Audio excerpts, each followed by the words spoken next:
It was just another busy morning at the international airport. The CEO of one of the country's largest airlines adjusted his simple polo shirt and khaki pants in the terminal bathroom mirror. Today was different. He wasn't heading to another board meeting or business conference. He had a more important mission in mind.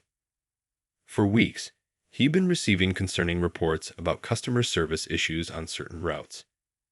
Complaint emails mentioned specific patterns of behavior, but nothing concrete enough to act on.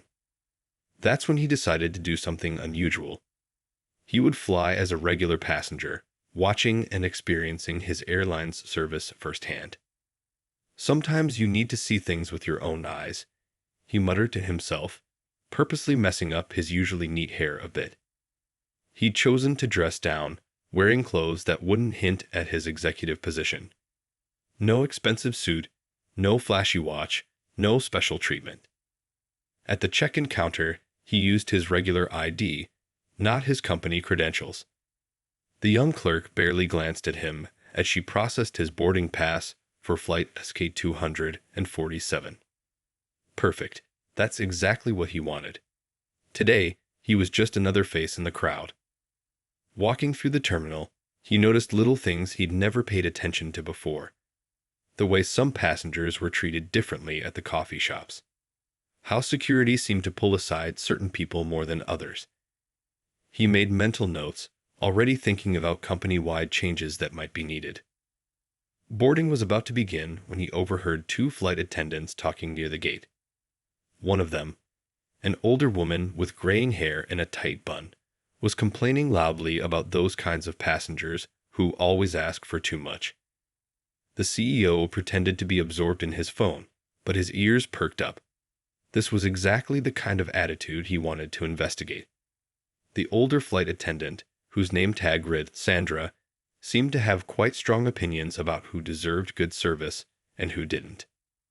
As passengers lined up to board, he noticed how Sandra's smile changed depending on who she was greeting. Warm and welcoming for some, cold and professional for others. The difference was subtle but clear to anyone paying attention. He took his seat in first class, deliberately choosing a spot where he could observe the cabin crew's interactions with passengers. His phone was ready in his pocket, set to take notes. As a CEO, he rarely got to see how things really worked on his airline's flights. Today would be different. The younger flight attendant seemed friendly enough, greeting everyone with the same warm smile. But Sandra, she was already showing signs of what the complaint emails had described. Little things, a rolled eye here, a dismissive gesture there. As the final passengers boarded, the CEO settled into his seat, looking just like any other business traveler in casual clothes. Other passengers were getting comfortable, pulling out books and laptops, adjusting their seats. Nobody paid him any special attention. This is going to be an interesting flight, he thought, watching Sandra's behavior closely. He had no idea just how right he was, or how this simple undercover journey would soon lead to one of the biggest shakeups in airline history. The plane doors closed with a heavy thunk. The usual safety announcements began playing on the screens. But something in Sandra's demeanor suggested that this wouldn't be just another routine flight. The CEO could feel it. He was about to witness firsthand what had been happening on his airline. As the plane pushed back from the gate, he pulled out his phone and opened the Notes app. Something told him he'd be needing it. The next few hours would reveal more than months of customer surveys and complaint emails ever could. Little did anyone know, this flight would become a turning point, not just for the airline, but for the entire industry's approach to customer service and equal treatment. And it all started with a CEO who decided to see things for himself. The first hour of the flight revealed much more than anyone would have expected. As passengers settled into their seats and the initial drink service began, there was something noticeably off about Sandra, the senior flight attendant with graying hair tied back in a tight bun. Her behavior started subtle, so subtle that most passengers might have missed it at first. When serving drinks to a young Asian couple in 3A and 3B, she practically tossed the napkins onto their tray tables without a word. Yet moments later, she was all smiles and charm while serving an elderly white couple, even remembering to bring extra ice without being asked. A businessman wearing a turban had to request his beverage 3 times before finally being served, while others around him had their drinks promptly delivered. The airline CEO, sitting quietly in 4C, noticed every detail. He'd purposely chosen to wear a simple polo shirt and khakis today, looking like any other business traveler. His keen eyes didn't miss how Sandra's smile would fade when approaching certain passengers, or how her tone would shift from warm and friendly to cold and clipped depending on who she was addressing. About 40 minutes into the flight, a middle-aged woman wearing a hijab politely asked for a blanket. Sandra's response was telling. "We're actually running low on blankets. I'll have to check if we have any left." Yet not 5 minutes later, she happily handed blankets to other passengers without any mention of running low. The CEO quietly pulled out his phone and started taking notes, documenting times, seat numbers, and specific incidents. What troubled him most wasn't just Sandra's behavior, but how practiced it seemed. This wasn't a one-off bad day. These were ingrained habits that spoke of long-standing biases. Other passengers were starting to notice too. A young professional woman in 2T kept glancing over with concerned looks. An elderly gentleman in 5A shook his head disapprovingly. The tension in the first-class cabin was becoming palpable, like a slowly tightening rubber band. The most telling moment came when a group of college students, clearly traveling together for a debate competition, requested some additional snacks. Sandra's response varied dramatically: immediate service with a smile for some, while others were told they'd have to wait, or that they should be patient. What she didn't realize was that every interaction was being carefully observed and documented. The CEO noticed how another flight attendant, a younger woman with kind eyes, would try to quietly make up for Sandra's behavior, offering extra assistance to the passengers who'd been treated poorly.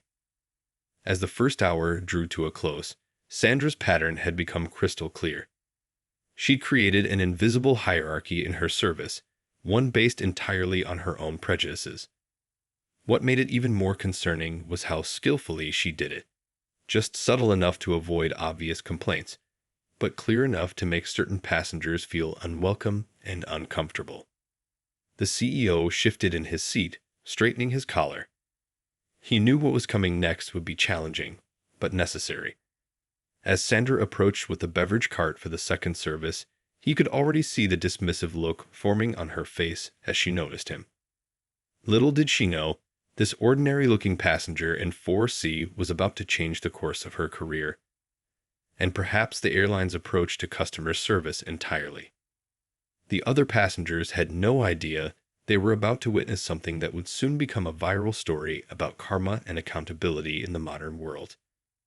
For now, they just watched as Sandra pushed her cart closer, the wheels squeaking slightly against the carpet, unaware that her next actions would set off a chain of events that would make headlines across the country. The tension in the first-class cabin continued to build as the flight reached cruising altitude.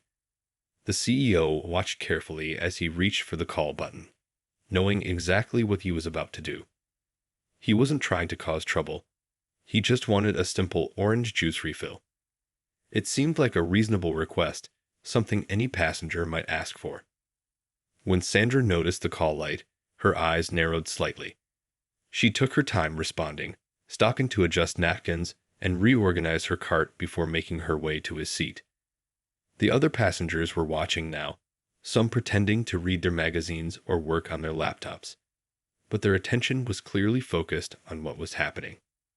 "Excuse me," the CEO said politely, his voice calm and professional. "Could I please get another orange juice when you have a moment?" It was a simple request, the kind flight attendants handle hundreds of times during their careers. Sandra's response was loaded with attitude. "Some people," she said loudly enough for nearby passengers to hear, "seem to think they're at a 5-star restaurant instead of on an airplane." She emphasized the word "some" in a way that made her meaning crystal clear to everyone listening. A young woman across the aisle looked up from her book, shocked at the unprofessional response. An older businessman 2 rows ahead turned around, not even trying to hide his disapproval of Sandra's behavior. The tension in the cabin grew thicker, like storm clouds gathering before rain. "I'm just requesting a beverage that's readily available," the CEO responded calmly, maintaining his composure. "I don't think that's unreasonable." His words were measured, his tone respectful despite the situation. Sandra's face tightened. "Well," she said, her voice dripping with sarcasm, "some people seem to feel very entitled to special treatment." She emphasized entitled as if it was a dirty word. "I'll get to it when I get to it." The other flight attendant, the younger one with kind eyes, watched this exchange from the galley, clearly uncomfortable with her colleague's behavior. She started to step forward, perhaps to intervene, but Sandra was already turning away, her dismissive attitude clear in every movement. Other passengers were shifting uncomfortably in their seats now. A woman in business attire shook her head slightly, while a college professor type removed his reading glasses to watch the scene unfold. The atmosphere in the cabin had become uncomfortable, charged with unspoken tension. The CEO pulled out his phone again, adding more notes to his growing documentation. He'd seen enough to know this wasn't just a bad day or a misunderstanding. This was a pattern of behavior that needed to be addressed. A few minutes later, Sandra returned with the orange juice, but her approach was different this time. Instead of placing the drink carefully on his tray table, she moved with exaggerated carelessness. The plane hit a small patch of turbulence. Nothing serious, just a gentle bump. But Sandra didn't steady the cup. The timing was too perfect to be coincidental. As the juice tipped, spilling across the CEO's lap and onto his clothes, Sandra's fake gasp of surprise fooled no one. "Oh my," she said, her voice filled with mock concern. "You should have been more careful with your drink. These things happen during turbulence." The younger flight attendant rushed over with napkins, her face showing genuine concern, but Sandra blocked her path. "I'm sure our passenger can handle cleaning himself up," she said dismissively. After all, he was so eager for that juice. The CEO sat there, orange juice dripping from his clothes, maintaining his composure. The other passengers watched in stunned silence as Sandra walked away, leaving him to deal with the mess. Little did she know, this moment would soon become infamous within the airline industry. A perfect example of how not to treat any passenger, regardless of who they might be. The younger flight attendant waited until Sandra was out of sight before quickly bringing more napkins, whispering a sincere apology. But as the CEO dabbed at his soaked clothes, he wasn't angry. He was determined. This incident would become a turning point, not just for Sandra, but for the entire airline's approach to customer service and professional conduct. The orange juice incident marked a clear line in the sand. As the cold liquid soaked through the CEO's expensive clothes, the first-class cabin fell into a stunned silence. Even the usual background noise of the aircraft engines seemed muted, as if the plane itself was holding its breath. Several passengers immediately offered their own napkins and tissues. A kind elderly lady in the window seat reached into her purse and pulled out a pack of wet wipes. "Here, dear," she said softly, passing them over. That was completely uncalled for. Her eyes darted toward the galley where Sandra had disappeared, disapproval clear on her face. The CEO thanked everyone quietly, dabbing at the growing stain on his light-colored shirt. The juice had splashed across his chest and lap, leaving sticky patches that were quickly seeping into the fabric. His laptop, thankfully protected by its case, had escaped the worst of it. A businessman across the aisle leaned over. "I saw what happened," he whispered. "That wasn't turbulence. She did that on purpose. You should report her." He pulled out a business card, offering to be a witness if needed. The CEO accepted it with a grateful nod, adding it to his phone case where he'd been keeping his notes. The younger flight attendant, who had been watching everything unfold with growing concern, waited until Sandra was busy in the back of the plane before approaching again. She brought a damp cloth and some club soda. "I'm so sorry about this," she said quietly, genuine distress in her voice. I've never seen her act quite this. Well, this badly before. As she helped clean up the mess, her hands were shaking slightly. I should say something, reported Maeve, but she trailed off, glancing nervously toward the back of the plane. The fear of workplace retaliation was clear in her eyes. The CEO noticed her name tag and made a mental note. Here was someone who cared about doing the right thing but felt powerless to make changes. It was exactly the kind of situation he had hoped to uncover with his undercover journey, though he hadn't expected it to become quite so personal. A young woman sitting nearby had been recording parts of the incident on her phone. I got it all on video, she said softly. The way she tilted that cup. There's no way it was an accident. Would you like me to send it to you? The CEO accepted her offer, knowing such evidence would be valuable later. As he gave her his email address, he could hear Sandra's loud voice from the galley, laughing about how some people can't handle a little spill. The sticky feeling of the juice was becoming uncomfortable, and the CEO knew his suit was probably ruined. But that was the least of his concerns now. He was thinking about all the other passengers who might have endured similar treatment, who didn't have the power or position to do anything about it. A mother traveling with her teenage son, a few rows ahead, turned around and caught his eye. You're being very patient, she said softly. Most people would have lost their temper by now. Her son nodded in agreement, adding, That lady's been rude to like half the plane. The CEO smiled quietly.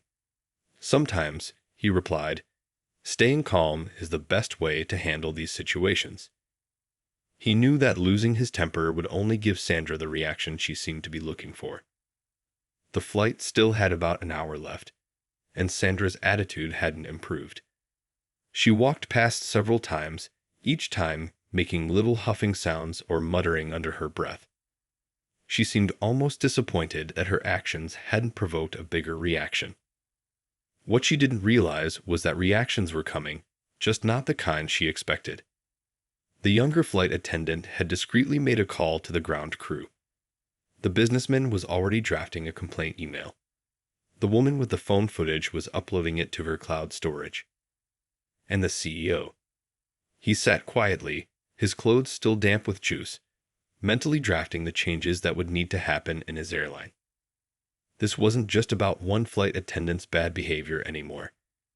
It was about changing an entire culture that had allowed such behavior to exist in the first place.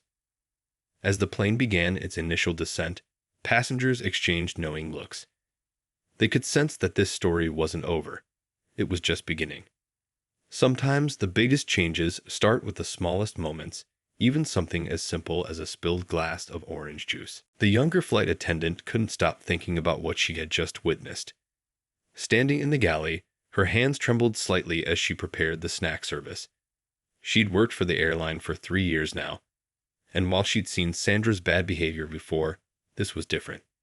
This was blatant, intentional, and cruel. She remembered her first day working with Sandra 6 months ago. Back then, she tried to convince herself that maybe she was imagining things, the subtle eye rolls, the forgotten requests from certain passengers, the whispered comments. But today's orange juice incident had crossed a line that couldn't be ignored.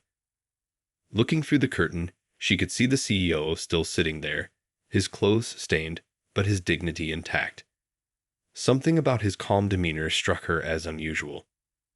Most passengers would have been furious, demanding to speak to supervisors, making scenes. But he just sat there, quietly observing and taking notes on his phone. A moment of recognition flickered in her mind. She'd seen his face before, but where? Then it hit her, the company newsletter from last month, the quarterly meeting videos, the corporate headquarters lobby portrait. Her heart nearly stopped as the realization sank in. Her palms grew sweaty as she thought about what to do. Sandra was her senior, technically her supervisor on this flight. Speaking up could make her work life difficult, but staying quiet, that felt impossible now. She watched as Sandra strutted through the cabin, still making snide remarks just loud enough for nearby passengers to hear. Some people think the customer is always right, she was saying, but sometimes the customer is just entitled. The young flight attendant took a deep breath and pulled out her phone. With shaking fingers, she sent a message to the flight deck, explaining the situation. Then she called ground operations, knowing this would need to be handled carefully upon landing. As she worked, memories of other incidents flooded back. The time Sandra had accidentally spilled coffee near a woman wearing a hijab. The way she always seemed to run out of kosher meals for passengers who had specifically requested them. The countless times minority passengers had to ask multiple times for simple things other passengers received automatically. Through the galley curtain, she could see other passengers trying to help the CEO. The elderly lady sharing wet wipes, the businessman offering his card as a witness, the young woman with her phone footage. It was touching to see how people came together when they witnessed injustice. Sandra barged into the galley, startling her from her thoughts. "Can you believe the nerve of some people?"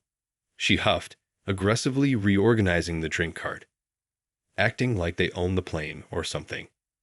She laughed at her own joke, not noticing her younger colleagues' discomfort. The flight was starting its initial descent when the response to her messages came through. Ground operations had confirmed they would have representatives meeting the flight. The captain had been notified. Things were in motion that couldn't be stopped now. She felt a mix of emotions. Relief that something would finally be done, anxiety about the confrontation to come, and a strange sense of peace knowing she had done the right thing. Years of watching Sandra's behavior had built up to this moment. Looking out at the passengers again, she saw the CEO checking his watch. His clothes were still damp, but there was something different about his expression now, a hint of what was to come, perhaps. She wondered if Sandra had any idea what she had just done to her own career. The younger attendant started preparing for landing, methodically checking seatbelts and tray tables. She could hear Sandra in the cabin, still making her passive-aggressive comments, still completely unaware that her behavior today had sealed her fate. As the plane descended through the clouds, she thought about all the passengers who had endured Sandra's treatment over the years. Today would be different. Today, change was coming. Sometimes it takes just one person in the right place at the right time to make a difference. The plane was getting closer to the ground, and with each passing minute, she felt more certain about her decision to speak up. This wasn't just about one incident or one passenger anymore. It was about standing up for what was right, about making sure every passenger was treated with dignity and respect. As the plane began its final approach, the truth was spreading quietly through the aircraft like a gentle ripple. The younger flight attendant had discreetly informed the captain, who nearly choked on his coffee when he heard who had been sitting in seat 4C all along. The first officer double-checked the passenger manifest, and there it was, hidden in plain sight under a simple Mr. prefix. In the cockpit, the captain was already making calls to ground operations. His voice was hushed but urgent as he explained the situation. "No, this isn't a joke," he whispered into his headset. The CEO was on board, and yes, there was an incident. A big one. Meanwhile, Sandra remained blissfully unaware of the storm she had created. She was in the back galley, chatting with another crew member about her weekend plans, acting as if she hadn't just poured juice on one of the most powerful people in the company. The younger flight attendant watched the scene unfold like a slow-motion movie. Ground crew vehicles were already gathering near their designated gate, more than usual for a routine landing. She could spot several people in management suits waiting in the terminal through the windows as they taxied in. The passengers who had witnessed everything were now whispering among themselves. The businesswoman who had recorded the incident was showing her video to her seatmate.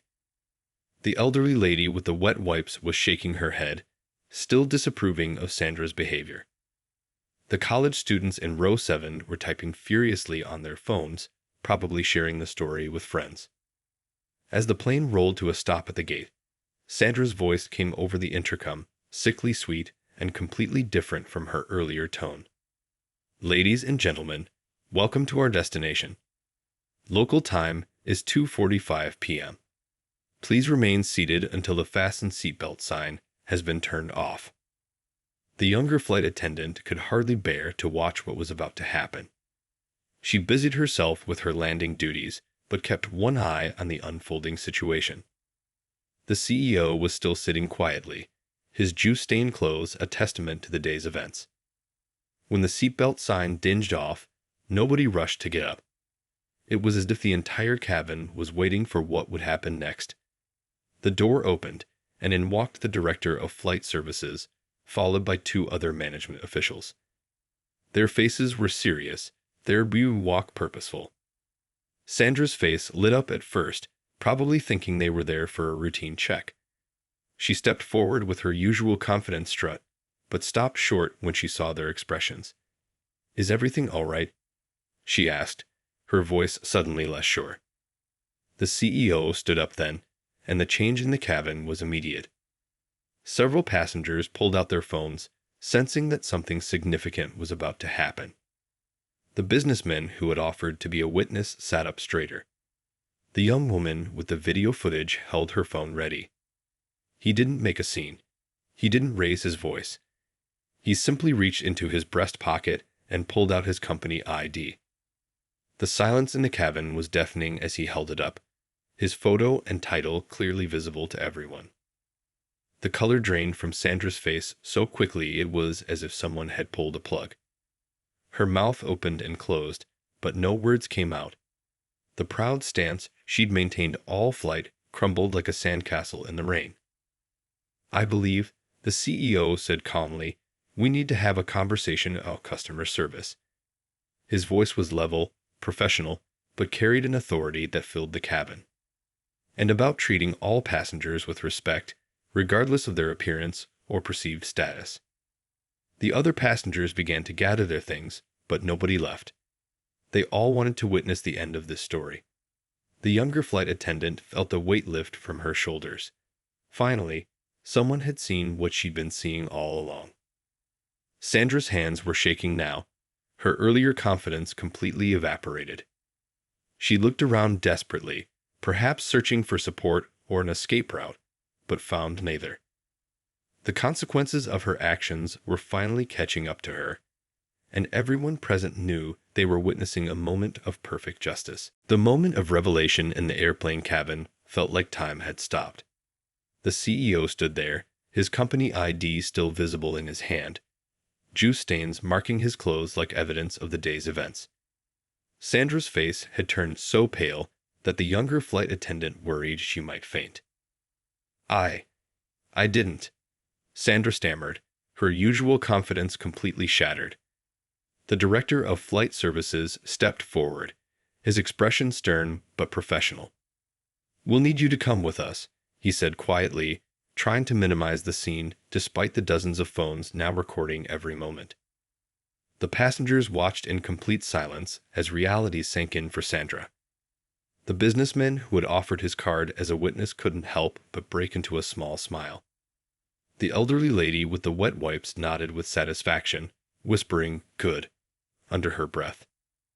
"Perhaps," the CEO said, his voice calm but firm, "we should continue this conversation somewhere more private." He gestured toward the jet bridge, where more airline officials were waiting. The juice stains on his shirt had dried into dark patches, a visual reminder of Sandra's actions. But Sandra wasn't ready to go quietly. In a last desperate attempt to save face, she blurted out, "It was just turbulence. You can't prove anything." Her voice cracked with panic, echoing through the silent cabin. That's when the young woman with the phone footage stood up. "Actually," she said, holding up her phone, "we can prove everything." Other passengers nodded in agreement, some holding up their own phones. The entire incident had been captured from multiple angles. The younger flight attendant stepped forward then, gathering her courage. "I've worked with Sandra for 6 months," she said, her voice trembling slightly, but growing stronger with each word. "Today wasn't an isolated incident. This is a pattern of behavior."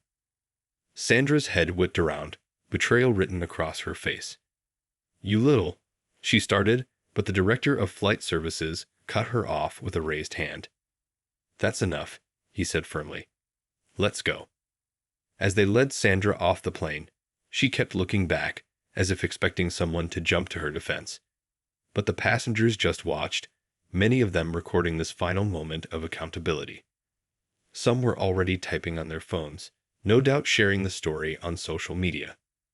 The CEO stayed behind, turning to address the remaining passengers. "I want to thank you all," he said, looking around the cabin.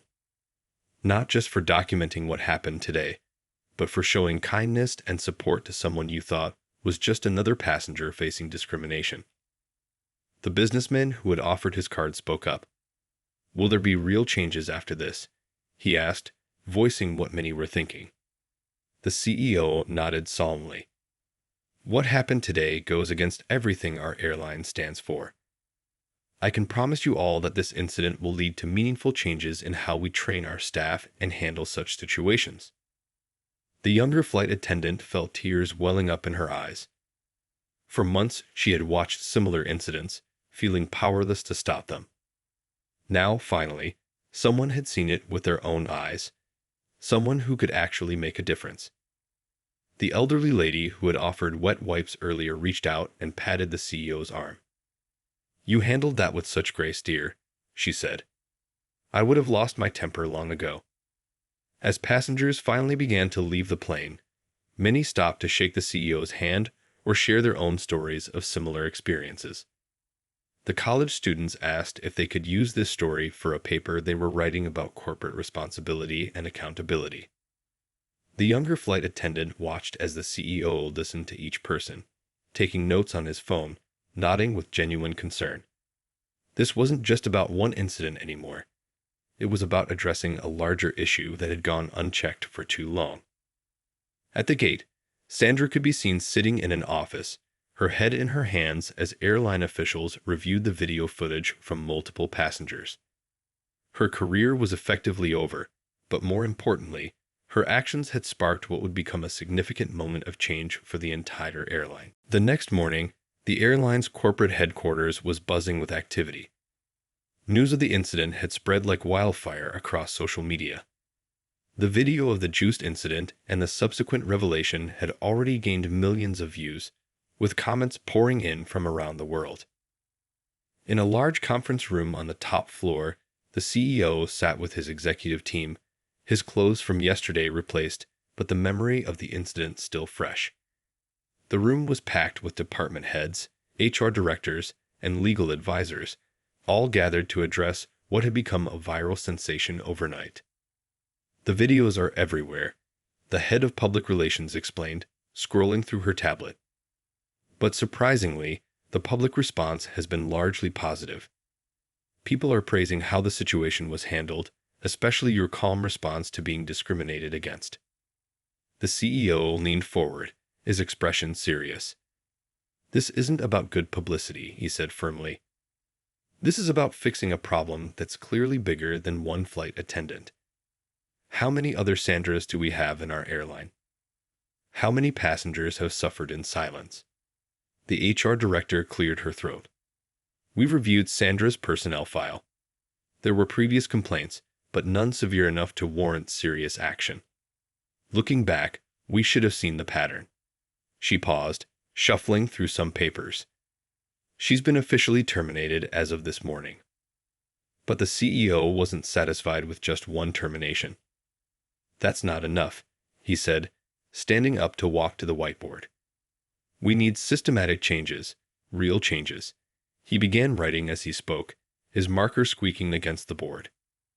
The younger flight attendant from yesterday's flight had been invited to the meeting. She sat quietly in the corner, still amazed to be included in such a high-level discussion.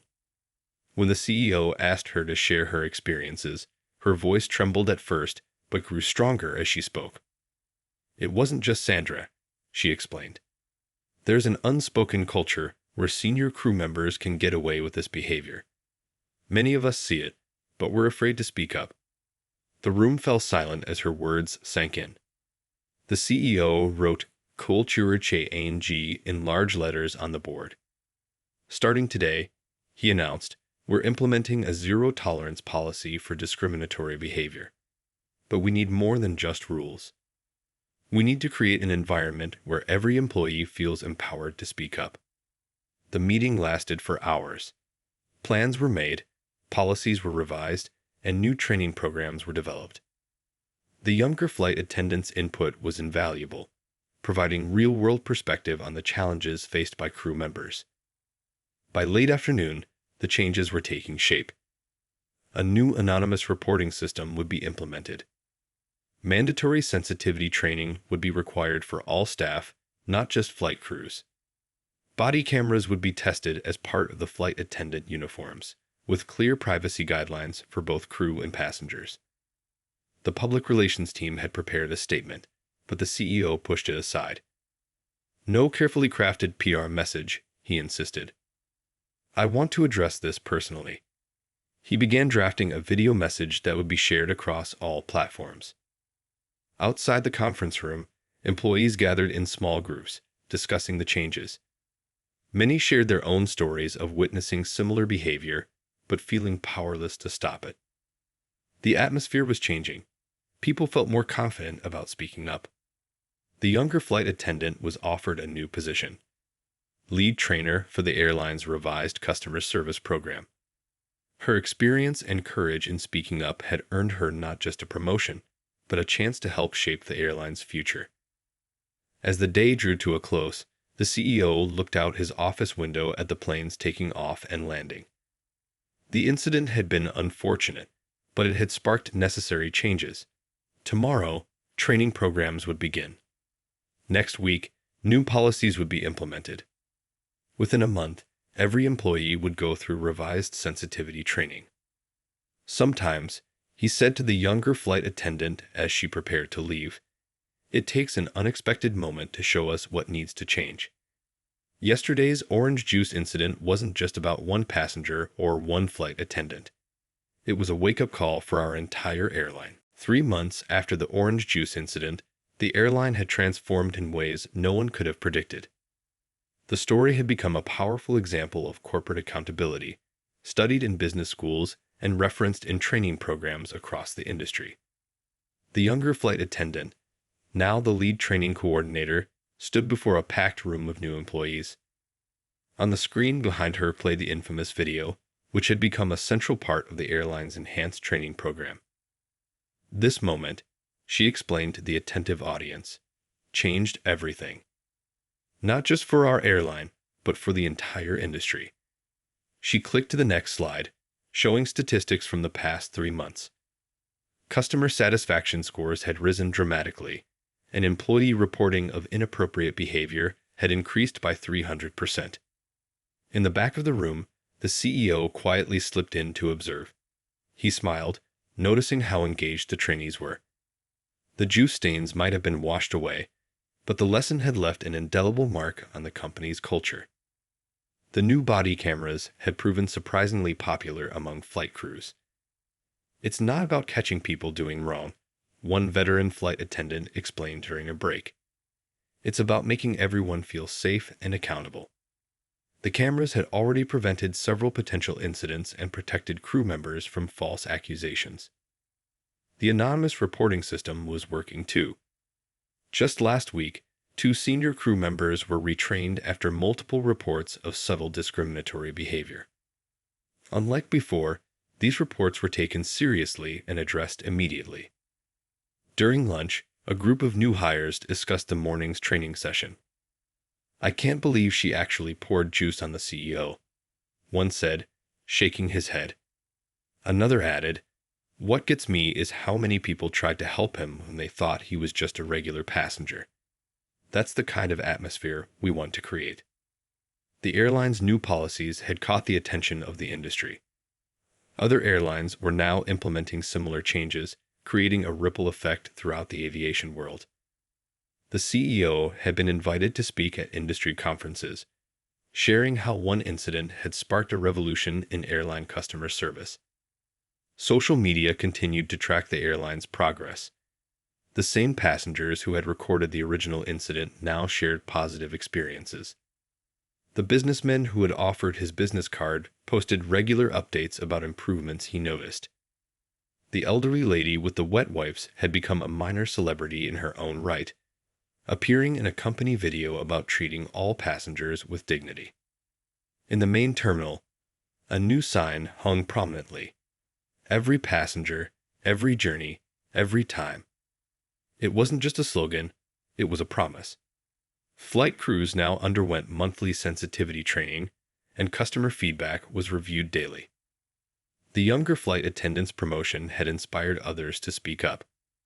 "If you see something wrong," she told her trainees, "you have not just the right, but the responsibility to say something." The fear of retaliation had been replaced by a culture of openness and accountability. Near the end of the training day, the CEO stepped forward to share his thoughts. "That orange juice didn't just stain my shirt," he told the group. "It exposed a stain on our company's culture. But instead of trying to hide it, we chose to clean it up completely." He shared how the incident had changed his own perspective. "I learned more from being treated as an ordinary passenger than I ever could from executive reports." Sometimes you have to experience something firsthand to truly understand it. As the training session ended, new employees left with a clear understanding. This airline was different. They weren't just learning rules and procedures, they were joining a community that valued respect, dignity, and equality. The CEO and the former younger flight attendant watched as the trainees filed out. "You know," she said, "that juice incident was horrible to watch, but look at all the good that came from it." He nodded, thinking about how a moment of discrimination had led to a movement of change. Outside, planes continued taking off and landing, carrying passengers from all walks of life. But now each flight carried something else too. A promise that every person, regardless of who they were or where they came from, would be treated with the respect they deserved.